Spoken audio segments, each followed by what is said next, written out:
Então, hoje a gente vai continuar sobre a quarta questão da Suma Teológica, que é a perfeição de Deus. E antes de começar, só vou avisar que minha voz está ruim, porque eu tô doente, mas não tem problema. Eu não vou terminar a questão, só vou ler os primeiros dois artigos e o terceiro eu faço amanhã. O primeiro artigo se discute assim: parece que não é próprio de Deus ser perfeito, pois perfeito é como quem diz totalmente feito. Ora, a Deus não pode convir o ser feito, logo nem ser perfeito. Segundo, Deus é o princípio primeiro das coisas. Ora, esse é imperfeito. Assim, a semente é o princípio dos animais e das plantas. Logo, Deus é imperfeito. Terceiro, como já estabelecemos, a essência de Deus é o ser mesmo. Ora, parece que este é imperfeitíssimo, pois é generalíssimo e suscetível de todas as adições. Logo, Deus não é perfeito. Mas encontrar a Escritura: sede vós logo perfeitos, como também vosso Pai Celestial é perfeito. Parece bem óbvio, né? Isso. Mas tudo bem, vamos continuar. Solução. Conforme refere Aristóteles, certos filósofos antigos, os pitagóricos e Espeu... Como que fala isso? Espeusipo, não sei falar. Não concebiam que o princípio primeiro fosse ótimo e perfeitíssimo. E a razão é que tais filósofos consideravam só o princípio material.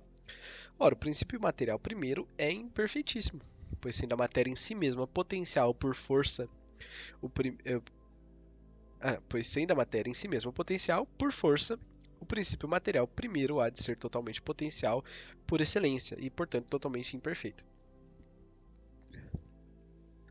Deus, porém, é considerado como o primeiro princípio, não material, mas no gênero da causa eficiente. Então, há de necessariamente ser perfeitíssimo. Pois assim como em si mesma a matéria é potencial, assim o agente é em si mesmo atual. Por onde o primeiro princípio ativo há de, por força, ser soberanamente ativo e, por consequência, perfeito em grau máximo. Pois um ser é considerado perfeito na medida em que é atual, porque perfeito se chama aquilo ao que nada falta nos limites da sua perfeição. Agora ele vai responder a primeira objeção, né, que é que Deus não pode ser feito, né, não convém ser feito. Diz Gregório: balbuciando, proclamamos como podemos os atributos excelsos de Deus, pois o que não é feito não pode propriamente ser chamado perfeito. Ora, como dentre as coisas feitas chamamos perfeita a que passa da potência para o ato, essa palavra perfeito foi empregada para significar tudo aquilo a que não falta o ser atual, quer o tenha por ser feito, quer não.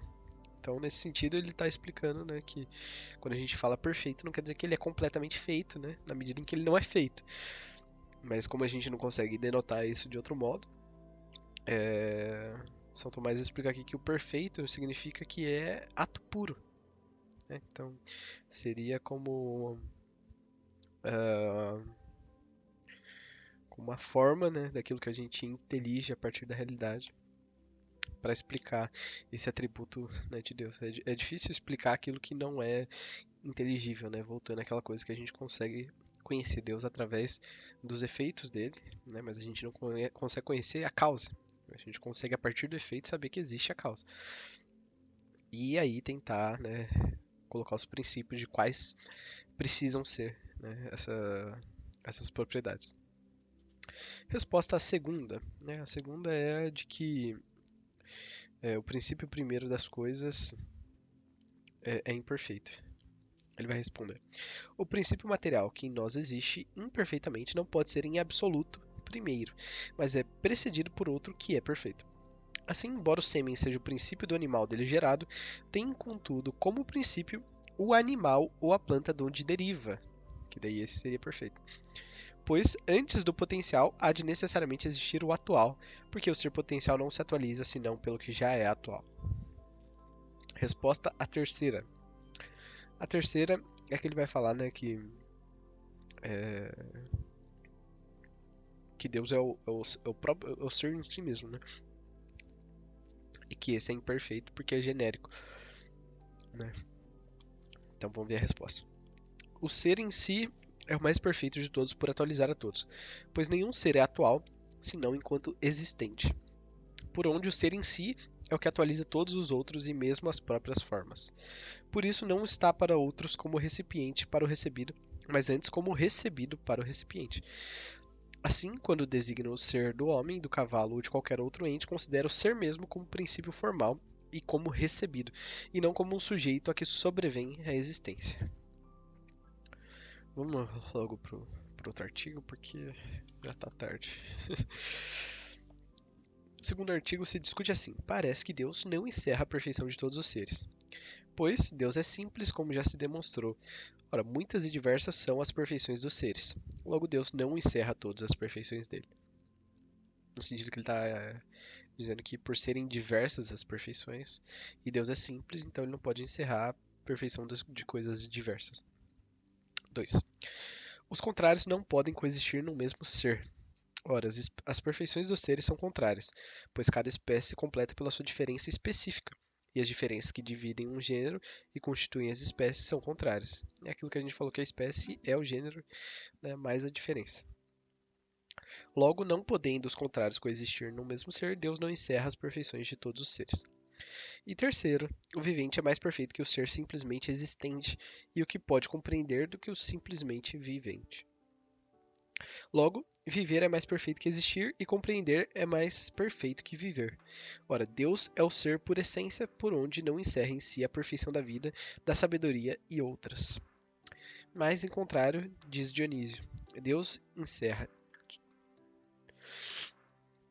de modo perfeito.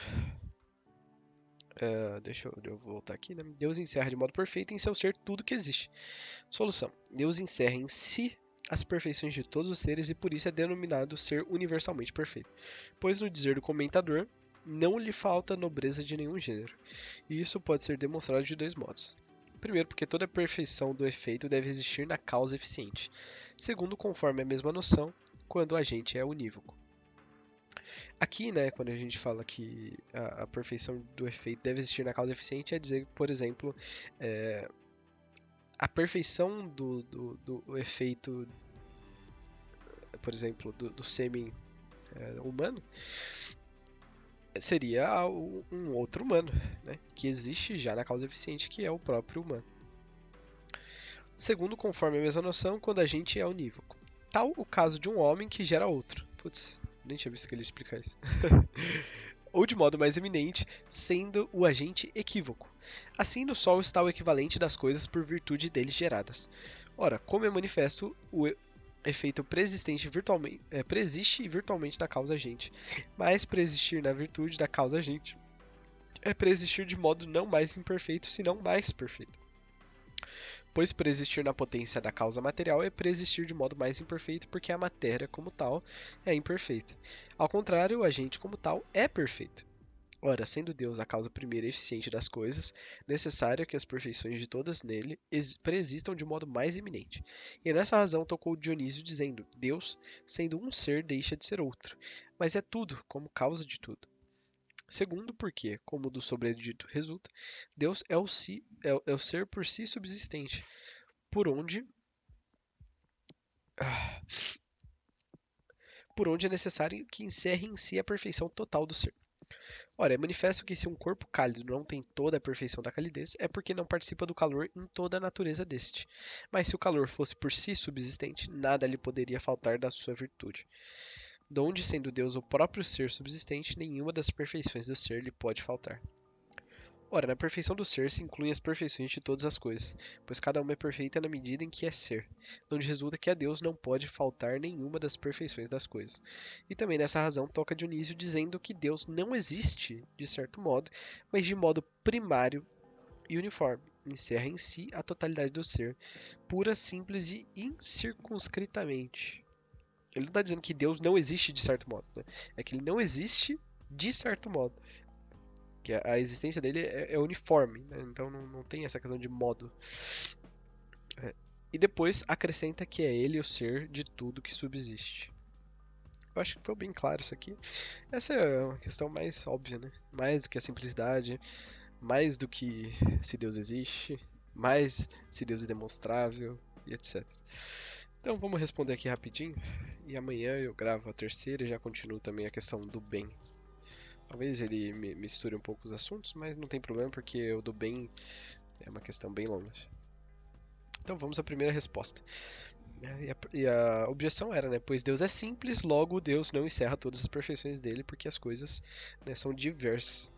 Assim como o Sol no dizer de Dionísio, sendo único e luzindo para todos igualmente, não deixa de encerrar virtual e antecedentemente na unidade da sua ação as substâncias e as qualidades múltiplas e diferentes dos seres sensíveis, assim com maior razão na causa universal, onde necessariamente preexistir todas as coisas unificadas na sua própria natureza. Assim, coisas diversas e opostas entre si preexistem em Deus na unidade, sem prejuízo de sua simplicidade.